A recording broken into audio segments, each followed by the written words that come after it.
Tanzania. Kesho tarehe 9 tutaanza rasmi safari ya kuikomboa nchi yetu kwa mara ya pili. Na kwa sababu hizo leo mimi naomba nizungumze mambo makubwa mawili.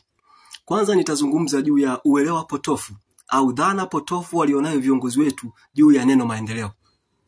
Lakini pili nitazungumza namna wenzetu kwa maana ya nchi zilizoendelea wanavyojenga majiji ya kisasa, wanavyojenga nchi ya kisasa.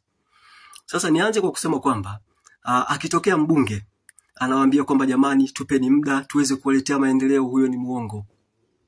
Ni muongo kwa sababu sawa, kwa mujibu wa katiba ya Tanzania, mbunge sio mtumishi wa serikali, sio mwajiriwa wa serikali. Mbunge ni mtumishi wa wananchi, ni msemaji wa wananchi, ni kinywa cha wananchi. Sasa niwaulize swali. Tangu tarehe 29 mwezi wa 10 yalivyotokea mauaji ya raia kwa kupigwa risasi, umewahi kusikia mbunge yote amelani au amekemea yale mauaji? Umewahi kusikia mbunge anakemea? Wabunge hawawezi kukemea kwa sababu wabunge hawajachaguliwa na wananchi. Wakati Samia Suluhu Hassan anatengeneza matokeo feki ya uchaguzi, alitengeneza matokeo feki ya urais, matokeo feki ya ubunge, matokeo feki ya madiwani. Kwa hiyo sasa hivi Tanzania nzima imejaa rais feki, wabunge feki, madiwani feki. Na ndio maana huwezi kukuta mbunge anawasemea wananchi. Sasa jambo la pili, sawa, unaona wabunge wa Tanzania. Wabunge wa Tanzania pia wako kifungoni, wako gerezani. Yaani sisi tunatakiwa pia kuwakomboa wao. Kwa sababu sawa, wabunge wa Tanzania hawana tofauti na mbwa anayebweka sana lakini hana meno. Yaani wanabweka lakini hawana uwezo wa kufanya chochote. Wamefungwa midomo. Wamegeuka kuwa wasemaji wa serikali, watetezi wa serikali baada ya kuwatetea wananchi. Sasa hebu tuangalie dhana ya ujenzi wa nchi ya kisasa. Ndugu wa Tanzania, ukitazama katiba ya Tanzania sawa, kiongozi pekee mwenye nafasi kubwa ya kuwaletea watu maendeleo au kuijenga nchi ni rais wa nchi. Hawa sijui kuanzia makamu wa rais, waziri mkuu na wengine wote ni wasaidizi wa rais. Kazi yao ni kumsaidia rais. Kinachokera zaidi, badala ya wao kumsaidia rais, wamekuwa machawa wa rais. Yaani chawa ni mtu ambaye anafanya kazi ya kumsifia rais, anamtetea rais kuliko kuitetea nchi yake. Yaani chawa anaona kabisa nchi inaangamia, nchi inateketea, yeye anamtetea tu rais. Na ndio maana kila wakisimama utawasikia tunamshukuru rais wetu amepata ushindi wa kishindo. Wanajua kabisa mtu kaiba kula, lakini hawasemi ukweli, wanamtetea rais. Sasa na ili rais aweze kujenga nchi ya kisasa, ili aweze kujenga nchi nzuri, kwanza lazima awe na akili nyingi sana. Pili awe na maarifa mengi. Tatu awe mzalendo. Jambo la kushangaza, Samia akili nyingi hana, maarifa hana, na wala uzalendo hana. Sasa hiyo nchi anajengaje? Na ukitaka kujua kwamba nchi yetu sasa hivi imepotea kabisa, yani imepotea kabisa, nenda sikiliza hotuba aliyoitoa waziri mkuu huyu Dr. Mwigulu Lameck Nchemba mara baada ya kuteuliwa kwa waziri mkuu kule bungeni Dodoma. Isikilize ile hotuba. Yani hotuba nzima waziri mkuu anamsifia Rais Samia kwa kutatua kero. Mwigulu anasema hivi, katika kipindi cha miaka 5 ya Rais Samia tunamshukuru sana, ameweza kujenga zahanati kadhaa, vituo vya afya kadhaa, shule za msingi, shule za sekondari, ameweza kununua mitambo kwa ajili ya kuchimba visima. Yaani utakuja kugundua kwamba yani viongozi wetu wanafikiri kwamba kazi yao ni kutatua kero. Jambo ambalo sio kweli.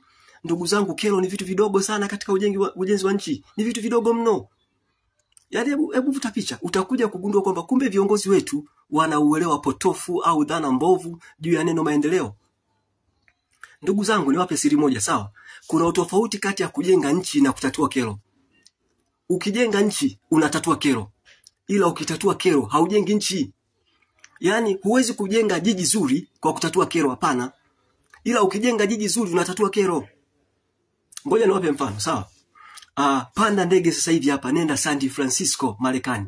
Panda ndege hapa, nenda Barcelona, Spain, nenda Shanghai, China, nenda Amsterdam, Uholanzi, au nenda Tokyo, Japani. Niwape mfano, sawa? Jiji la Tokyo, Japani, jiji zima yani kwa kifupi limetandazwa njia za reli. Kwa maana wa Japani wanatumia sana usafiri wa reli kuliko barabara. Umeelewa? Kwa sababu usafiri wa treni ni rahisi zaidi, ni kasi na unaokoa muda. Hebu vuta picha, jiji la Tokyo, Japani lina watu milioni 40. Milioni 40 na jiji zima lina miundombinu ya kutosha ya maji taka, maji safi, kila kitu. Hakuna Mjapani anakaa mjini anatumia choo cha shimo. Hakuna Mjapani anakaa mjini anakaa na mavi nyumbani, hayupo. Umeelewa?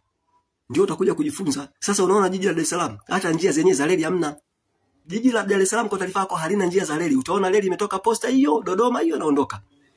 Unanipata? Sasa turudi China. China utawasikia viongozi wanasema hivi, viongozi wa China. Katika kipindi cha miaka 5, tumepanga kujenga majiji 3 bora ya kisasa. Serikali inapanga kujenga majiji ya sio kutatua kero. Wa China utasikia wanasema katika miaka 5 hii tumepanga kujenga vijiji 200 bora. Na ndio maana China, ni wapi siri ndugu zangu, China kuna vijiji tajiri kuliko jiji la Dar es Salaam. Narudia tena, China kuna vijiji tajiri kuliko jiji lote la Dar es Salaam. Kwa nini? Kwa sababu kinachoamua utajiri ni kiwango cha uwekezaji. Yaani Mchina unakuta anawekeza kijijini, anawekeza kwenye nyumba za wanakijiji, anawekeza kwenye viwanda kijijini, anawekeza kwenye teknolojia ya kilimo kijijini. Vijijini kuna barabara, unakuta viwanda vya simenti, sijui viwanda vya nondo kijijini. Na Mchina anapotaka kujenga majiji, sawa, anafanya hivi. Unakuta viongozi wa China, let's say, wanawaita wataalamu wa mipango miji wote. Wanawaita maakteki. Maakteki ni watu wenye akili nyingi ambao wanafanya kazi ya kubuni majengo ya mjini, majengo mazuri. Serikali ya China inawaita wafanyabiashara wakubwa wa China, akina Jack Ma na wengine. Umeelewa? Kwa hiyo wote serikali inakaa nao. Wataalamu wa mipango miji wanafanya kazi ya kudesign, wanaandaa ramani za jiji. Barabara itapita wapi, train itapita wapi, kama flyover itakuwa wapi, kila kitu. Makazi kwa maana compact development zitakuwa wapi, makazi ya matajiri yatakuwa wapi, kila kitu kinafanyika. Serikali ya China inaongea na matajiri ya kina Jack Ma wale, wawekeze kwenye real estate, wajenge majengo kwa ajili ya raia. Kwa hiyo mjini raia wa China wananunua apartment.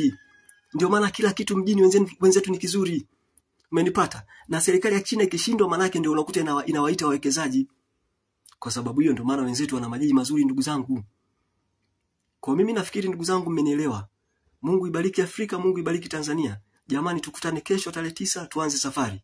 Asanteni sana.